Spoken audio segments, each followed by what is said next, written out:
Hey everybody, HomeSliceHenry here, and in today's video, I'm going to be showcasing a Pokemon that I was really excited to try out, and that is Shadow Forretress with its newly available fast move of Volt Switch.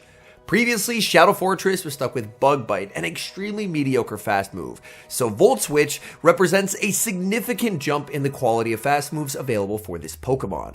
Now, it goes without saying, even with Volt Switch, it's going to struggle severely against fire types, so I'm going to be running Licky Safe Switch and Shadow Kanto Marowak in the back to help provide some coverage there. So without further ado, let's hop into the matches, and let's test out Volt Switch Shadow Forretress in the Open Great League. Hopping into the first match, this is a matchup where Volt Switch will definitely help leading into Feraligatr. Opponent safe switches into Clodsire, and I do have a great response available with the Shadow Kanto Marowak. Honestly, Shadow Kanto Marowak is a Pokemon that I have completely fallen in love with this season. It is so much fun to run. Niantic, in the next Shadow update, has to bring back Shadow Cubone because everyone needs to have access to this Pokemon. Back in comes the Shadow Feraligatr, and Shadow Cubone applies massive pressure here, or actually the Shadow Marowak. The Shadow Cubone's the little one, but I'm going to be able to make it to a second Bone Club. Opponent lets that go, and that does so much damage. In comes the Shadow Forretress. Opponent is going to be firing off a Hydro Cannon. I'm more than happy to shield and look for a farm down. Feraligatr is barely able to hang on, making one more charge attack. I can live a Hydro Cannon, but I'd rather keep my Forretress healthy. In the back, it's a Venusaur, and unfortunately for this opponent, they're just completely core broken by the Volt Switch Shadow Forretress.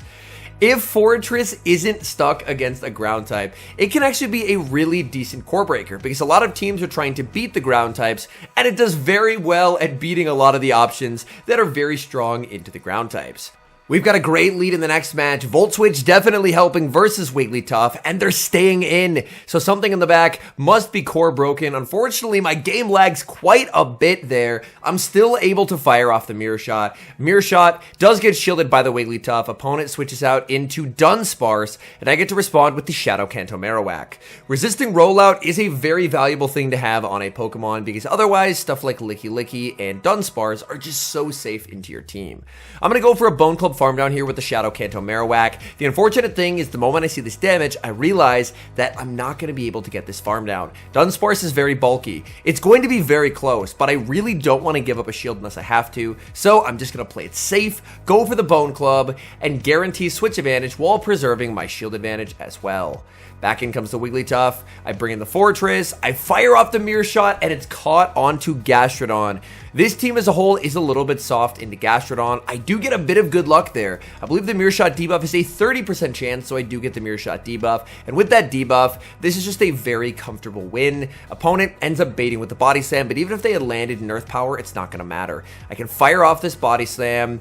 I know that they can tank another Body Slam, so they have incentive to no shield. So I'm just going to fire off the Earthquake. Earthquake plus a Rollout picks up the knockout, and there's just nothing Wigglytuff can do here. Wigglytuff is going to be firing off its energy. I'm going to save my energy and switch into the Forretress and begin to start spamming out these Mirror Shots. Mirror Shot into the Wigglytuff is shielded. Opponent still playing this out. I could have done 2 Volt Switches in the move there for perfect timing, but at this point, I'm just trying to get whatever damage I can. Opponent is going to make the last second charge attack, but I want the 2 shield flex. I'm going for the 2 shield flex here, so I'm not going to shield. I'm going to farm down with the Licky and win the game with both my shields remaining. We move to the next match. What a great lead. Volt Switch Shadow Forretress versus Whimsicott. Whimsicott staying in here. The Volt Switches are resisted, but if they're staying in a matchup with a Grass against the Bug Steel, they're probably core broken in the back. I go for the Mirror Shot. No debuff this time, which is fine. I'm going to be surviving this Moonblast perfectly okay. They go for the Moonblast. They get the attack drop. That's only a 10% chance. They save switch into Gastrodon, and here I do make a misplay. I should have just brought in the Shadow Kanto Marowak. Shadow Kanto Marowak does fine into Gastrodon, but instead I bring in the Licky. I'm going to be firing off the Earthquake, just looking to inflict as much damage as I possibly can. Opponent ends up committing the shield there, so At the very least, I have gotten shield advantage out of the mid game. Body Slam will not KO. My Licky is pretty high rank. I think it's like a rank 80 something, so I'm able to hang on and make one more Body Slam. In comes the Shadow Kanto Marowak. Kanto Marowak here, honestly, I didn't realize that I lost Charge Attack Priority to Gastrodon. With it being a new season, I'm not super familiar with the Charge Attack Priority ties. I end up going for the Bone Club. Bone Club still gonna knock out. In comes the Whimsicott, and I can go for a Snipe with the Mirror Shot. Mirror Shot is gonna be shielded up. No debuff again. I'm gonna shield. As a Moonblast, I think would be enough to knock out here. The Moonblast is gonna connect. Oh, you've got to be kidding me. And this trainer gets a second 1 in 10 debuff in 2 chances. And that debuff, I think, actually loses me this game. The first one was fine. I could survive it, but now these Volt Switches and Mirror Shots just do nothing. They're not in a range where I can potentially knock them out with the K-Whack. And yeah, I just can't win. Oh, what a frustrating way to lose. I did have them core broken. They were really weak to the Volt Switch Shadow Forretress, but unfortunately, double Moonblast debuff means I can't win the game. Decent lead in the next match, Forretress versus a non-Shadow Jumpluff, Diggersby safe switch, and I'm going to respond with the Kanto Marowak. If I had to run the team again, I think I would forego Licky in exchange for a safe switch that has better play against ground types, because considering how weak Forretress is to ground types, considering its fast move is Volt Switch, you really want stronger coverage against ground in the back. There I tried to throw one in the move, but as you may have noticed, the game lags into a forced overtap, which makes me give them a free fast move, and this means I'm actually getting outpaced. So I have to let this go and give up switch and bring in Licky. Body Slam will not KO, and that's directly as a result of the Body Slam nerf. Body Slam, a lot worse of a move now, but in reality, Licky, even with the debuffed Body Slam, can still put in some very nice work. The Scorching Sands is going to connect. Licky can't quite get the farm down. In comes Toxapex, but this is where having Earthquake on Licky is very nice, as Earthquake deals massive damage to these poison types, and people love switching in poison types like Toxapex and Clodsire, and then you can just nuke them with super effective Earthquakes. Opponent will actually commit a shield. I'm just going to save 2 shields at this point for the Forretress. I'm trusting in the Forretress to win me this game.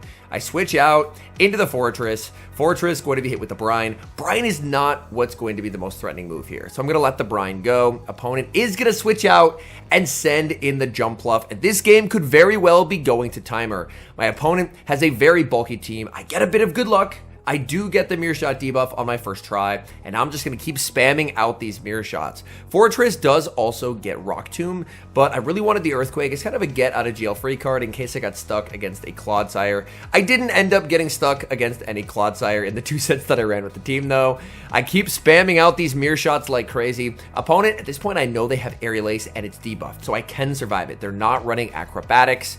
I'm just going to look to farm up more, and this is going to force my final shield. They have a move on Diggersby. They should combo, so I predict it with a blind switch into that Lickitung. Diggersby, their Scorching Sands, which could have won them the game, gets caught. Diggersby gets Volt Switched down by a Forretress, and now I'm so low health, but they have no fast move pressure into my Pokemon. They're going to bring in the Jumpluff. Fairy Wind goes through. As I fire off the Mirror Shot gets them low. I'm firing off another Mirror Shot, and it looks like the match timer is starting to count down. 5, 4, 3. I make it to the Mirror Shot, and as the match timer expires, Forretress KOs Toxapex, and we win an incredibly sweaty game. We move to the next match, Shadow Forretress versus the Drapion, and I know that I can survive any one move, so I'm going to let that through. The Crunch does not get the debuff. I'm going to build up to the Quake. Opponent actually goes for a Charge Attack Priority tie there, understanding that's when I got the Earthquake, and they'll fire off the Aqua Tail. I'm baiting with the Mirror Shot. I do want to eventually switch out of this matchup. They shield, so I'm just going to bank the Quake, switch into the Licky as my opponent tries to cap tie me again, but now I can just catch this Aqua Tail onto the Licky. Opponent gonna send out Serperior. Serperior definitely a good thing to bait out considering I have the Shadow Kanto Marowak in the back. So I'm gonna fire off that Body Slam. Unfortunately, Serperior does do pretty well here, as Frenzy is going to hit for massive damage onto Licky. The Frenzy will connect. Licky. I'm very close to a couple more body slams here. I fire off another. Superior is going to survive that. I aggressively switch into the Forretress, giving up swap in exchange for launching a Mirror Shot. The Mirror Shot connects. That ends up being charge attack priority. So unfortunately, I can't click my second Mirror Shot. I'm just going to let that go. I do survive it. In comes the Drapion. I'm unable to make the Earthquake, so I'll just go for the Mirror Shot. Mirror Shot is going to get them low. It's a simultaneous KO. Forretress just cannot hang on. A higher rank Shadow Forretress could have survived there, and it's all up to Kanto Marowak, and it's an Azumarill in the back.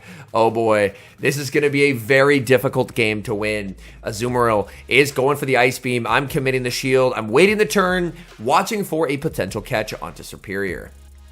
Bone Club will connect. Opponent farms. They try for a catch. They don't get the catch. And now, is this possible? Oh my goodness. I do have the back-to-back Bone Clubs here. Firing off the first. That's going to be shielded. I switch, but the opponent doesn't throw their move when they get it. And I'm actually going to lose. Oh my goodness. I tried to make it as close as I could there. I switched when they had the move, but the opponent demonstrates terrific patience, holding on to their energy, KOing the Kanto Marowak, and unfortunately, we lose the game. Picking up a pretty decent lead in the next match, Forretress into Galarian Weezing. Opponent save switches to a Shadow Feraligatr, and they are getting torn to shreds by Volt Switches. I didn't really want to throw an Earthquake there, so what I end up doing is I bank a ton of energy and bring in Licky. My opponent has another Hydro. I'm expecting them to go for good timing, and since I can expect them to do that, since my hidden MMR is pretty good at this point, I can just throw instantly and pick up the knockout. Same thing applies here. If I throw on good timing, they can outpace and make a play rough before I make the Earthquake. So I just throw an alignment, land the Earthquake, opponent does not click the move, and they get KO'd. But my happiness is short-lived, as if there was one Pokemon in the game that could sweep this endgame, it's Diggersby, and that's what my opponent has. I'm farming up energy with Licky. Opponent not going to let me get that Body Slam.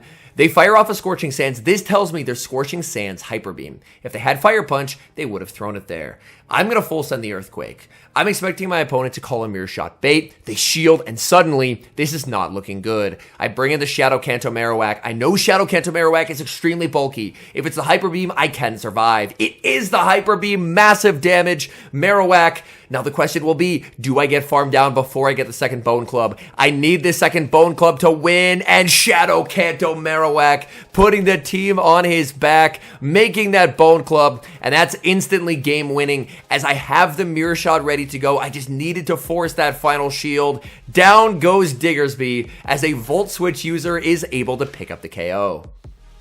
We see a decent lead in the next match, Shadow Forretress versus Malamar. This is a situation where Bug Bite would be way better. Bug Bite would be tearing this Pokemon to shreds. They're going to fire off energy. It will be the foul play. I'm at the Earthquake. I'm going to go for the Mirror Shot bait. Mirror Shot bait is no shielded. Great call by my opponent. That's extremely unfortunate. I'm going to bring in Licky. They're firing off a superpower before I make the Body Slam. I'm going to shield. They should switch out after this, and we'll see what they decide to bring in. They bring in, oh my goodness, a Shadow Drapion. Do they respect it? Licky. Earthquake connects. Down goes Drapion, and Drapion gets KO'd without throwing a single charge attack. That is terrific for me. In comes Malamar. Malamar ends up playing 2 charge attack priority. I am not going to commit the shield. I am not going to give up the final shield and be down 2 shields to 0 versus whatever they have in the back. Kanto Marowak loves to have a shield. They're going to end up shielding. In the back is Dugong, and I'm expecting Dugong is going to shield. So I'm going for the Mirror Shot bait. Let's fish for a debuff. Mirror Shot bait gets no shielded. I farm up again to the Earthquake. Surely this is the time they will shield. They no shield again. Opponent is calling every bait. If I Earthquaked one time, I would have been fine. But now I think I lose. Oh no. In comes the Marowak. If you saw their opponent watched, they waited to see the Mud Slap start, so I couldn't catch.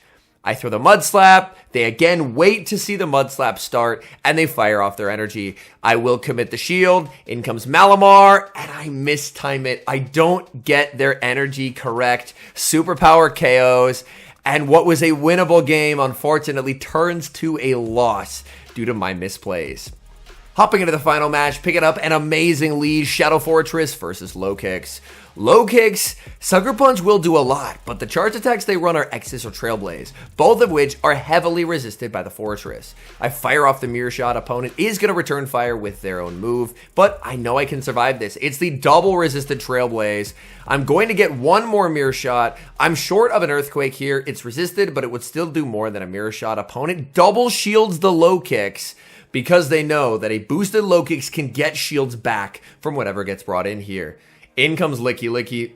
Oh my goodness, that X Scissor does so much damage. I'm going to commit the shield and just look for a full farm down. Ideally, I want to leave with energy, because energy on Licky Licky is pretty valuable. In comes the Clodsire. I'm just going to save the energy and switch. Opponent brings in a Azumarill as their final Pokemon. They could have switched sooner and made my life a lot more complicated. However, they banked a bunch of energy on Claude before switching, and that actually I think is going to end up being their downfall in this game. Because, well, unfortunately for me, they were very weak to the Volt Switch Forretress in the back with the Azumarill, but because they gave Kanto Marowak such a big energy lead, I can now make 3 Bone Clubs, win charge attack priority, pick up the knockout there, and I'll have an ability to switch back into the Licky Licky. So I switch back into the Licky Licky, fire off the Earthquake, and they can't Poison Sting me down. I'm too bulky. I do too much damage. They're forced to fire off their energy, but they don't have enough. Stone Edge will pick up the KO, but Kanto Marowak gets to the Bone Club, barely outpacing. Bone Club KOs Clodsire, and that is a good game. All in all, I had a lot of fun getting to try out Volt Switch on Shadow Forretress. It's definitely a big improvement over Bug Bite. Bug as an offensive typing is not the greatest outside of just extreme Malamar death, so having a more flexible fast move like Volt Switch is a definite plus. Granted, adding it in the same season when Mud Slap has been made like the best fast move in the game is a little bit of a decision there, that's for sure. But I think Volt Switch on Shadow Forretress is going to be a really interesting player in some upcoming limited metas, and potentially even limited metas in future seasons, just due to the fact that its coverage isn't really replicated by anything else except maybe Shock Drive Genesect, which of course is not greatly eligible. Anyways, thank you guys so much for watching. If you're enjoying the content, make sure to leave a like and subscribe to the channel if you haven't. And a special thank you as always to our members here on YouTube. The support guys provide is sincerely appreciated. So thank you guys oh so very much. And until next time, I've been HomeSliceHenry.